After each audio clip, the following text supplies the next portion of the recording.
Now, one side in this campaign has been telling us that the issues of this election are the maintenance of peace and prosperity. The line has been used, we've never had it so good.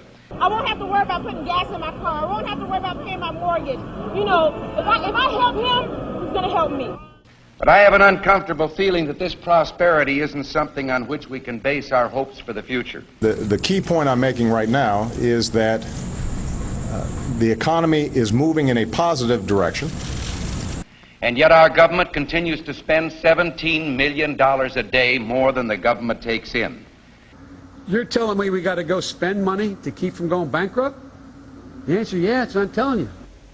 We've raised our debt limit 3 times in the last 12 months. And now our national debt is 1.5 times bigger than all the combined debts of all the nations of the world. We're going to raise the debt limit. We always have. We will do it again. We have $15 billion in gold in our treasury. We don't own an ounce. I have been informed that the majority plans to block consideration of this amendment, which is number 1367, regarding the transparency at the Federal Reserve. Foreign dollar claims are $27.3 billion. It said that China has now surpassed Japan as the U.S. government's largest creditor, owning at least 10% of all U.S. debt, perhaps as much as $700 billion. And we've just had announced that the dollar of 1939 will now purchase 45 cents in its total value. President Obama is expected to face tough questions over the U.S. decision to pump $600 billion freshly printed dollars into its economy. Now, the move is an attempt to revive the country's finances, but will result in the devaluation of the dollar. We're at war with the most dangerous enemy that has ever faced mankind in his long climb from the swamp to the stars. We've got to give them a stake in creating the kind of world order that I think all of us would like to see. And it's been said if we lose that war, and in so doing lose this way of freedom of ours, you'll construct a legal regime to make indefinite detention legal. history will record with the greatest astonishment that those who had the most to lose did the least to prevent its happening.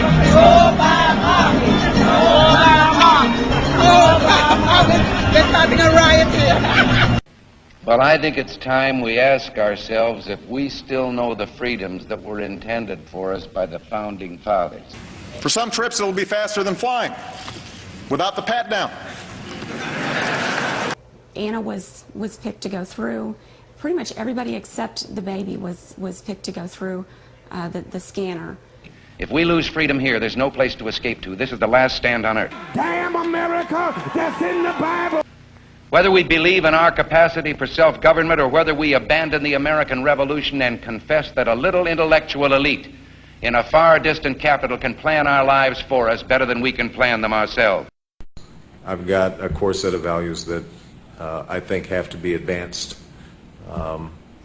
and that my individual salvation depends on our collective salvation. You and I are told increasingly we have to choose between a left or right.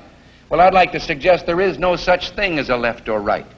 There's only an up or down. We had an election, and it was about a direction for our country. And regardless of their sincerity, their humanitarian motives, those who would trade our freedom for security have embarked on this downward course. In this vote harvesting time, they use terms like the Great Society, or as we were told a few days ago by the President, we must accept a greater government activity in the affairs of the people. E pluribus unum, out of many, one. In the end, that's what this election is about.